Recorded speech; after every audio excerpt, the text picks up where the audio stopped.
Результат 3 месяцев работы на этой стройплощадке можно наблюдать уже сейчас. Мини-футбольное поле и воркаут-площадка в селении Плиево совсем скоро станет излюбленным местом любителей спорта. Футбол тренажеры, турник, воркаут, полностью площадка. Погода, хотя до трамелдолж, да хамханцы, благодаря что погода, что солжу алладил, улуж иштхандецели, есть идеахан худортхо. Дал Андали погод, хозлахты ценкера, если догдут дал Андали.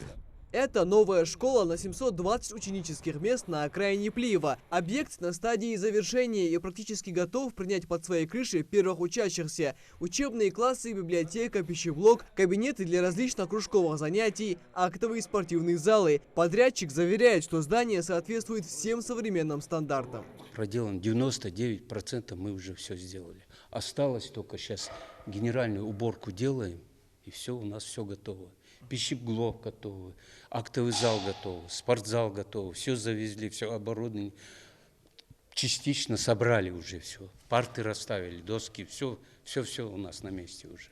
А рядом со школой уже возведен многофункциональный детский сад «Карусель» на 220 мест. Этот объект, как и предыдущий, построен в рамках нацпроекта образования. Алаудин Аздоев хорошо помнит свои школьные годы, и условия тогда были, мягко говоря, не очень, делится сельчанин. Сейчас для детей созданы все условия, чтобы учиться и развивать свои таланты.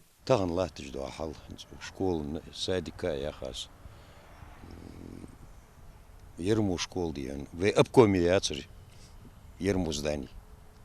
До того день. Туалхан туз бадлах дяка хаж сунгат.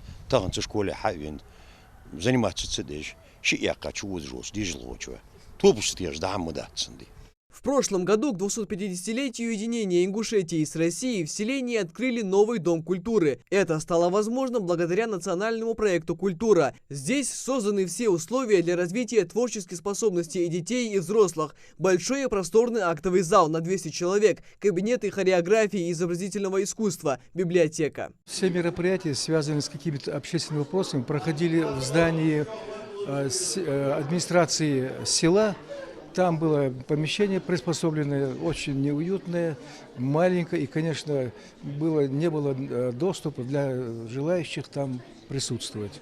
И, конечно, сегодня вот такое огромное, красивое, добротное здание для села, у которого статус сельский, а вид, буквально вот городской вид, настоящий городской вид этого здания. Это великое дело. Я считаю, это огромный подарок для нашего села, для моих односельчан и для меня самого тоже. Около 3500 прихожан смогут одновременно молиться в новой мечети Плиева. Строительство Дома Всевышнего идет полным ходом. Трехэтажное здание в восточном стиле возводят за счет благотворителей. С открытием мечети у людей появится возможность не только совершать в ней молитвы. Здесь смогут также изучать основы религии.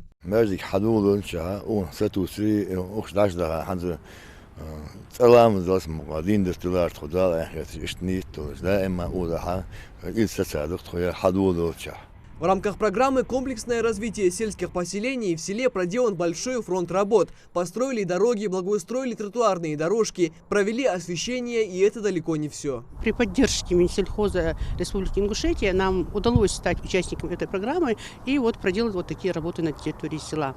Также у нас на территории села в рамках программы устойчивого развития сельских территорий реализуется проект благоустройства территории северо-восточной части села. Вот в рамках этого проекта проведена очень большая работа, улучшилось состояние водоснабжения, газоснабжения, построены водопроводы, газопроводы.